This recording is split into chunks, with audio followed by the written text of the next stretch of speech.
All right, new theory alert. It's your boy Born Zero, aka the homeless Okage, aka that nigga, aka we in the trenches. Trenches, fool. And this is a theory I was thinking about this since the introduction of Eida. And I was just trying to go along with see how she would be connected to Amado's end game. And I wanted to see the last episode of Boruto, so that was 205, just to check on my boy Boro.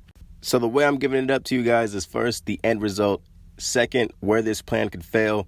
Third, who's involved and the way they're utilized. And then fourth, the process and the evidence of this theory. All right, let's get wet.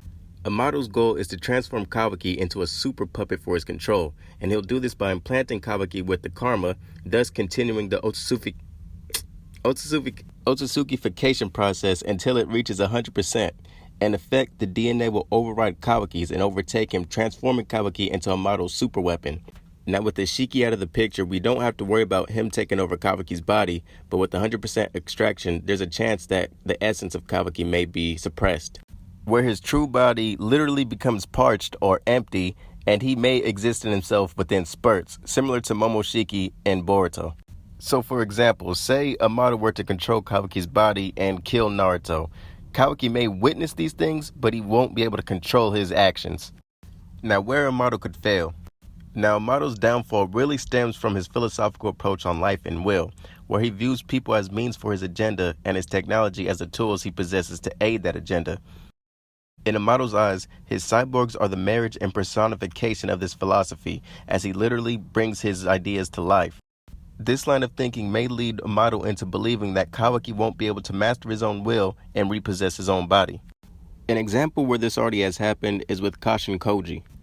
Amado created Kashin Koji for one purpose: extract the Shiki from Jigen. He never imagined that Kashin Koji would survive his battle with the Shiki and be taught no jutsu by him into a whole new outlook on life.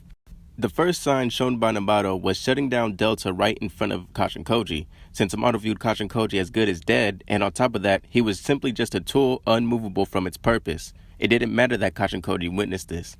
However, in that moment, Kashin Koji displayed a level of self-awareness as he began to suspect that Amado could shut him down in a similar fashion.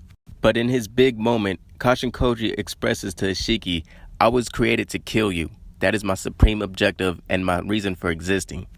Ishiki combats this by saying Kashin Koji is simply just a tool being used by Amado. And in this moment, Kashin Koji seems to be fine with that.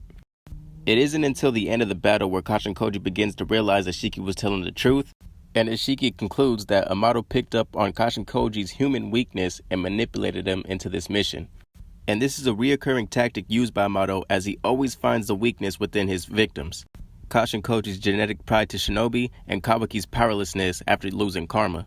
But after his fight with the Shiki, Kashin Koji leaves the battlefield a new version of what Amado initially created, essentially going rogue from Amado's intentions.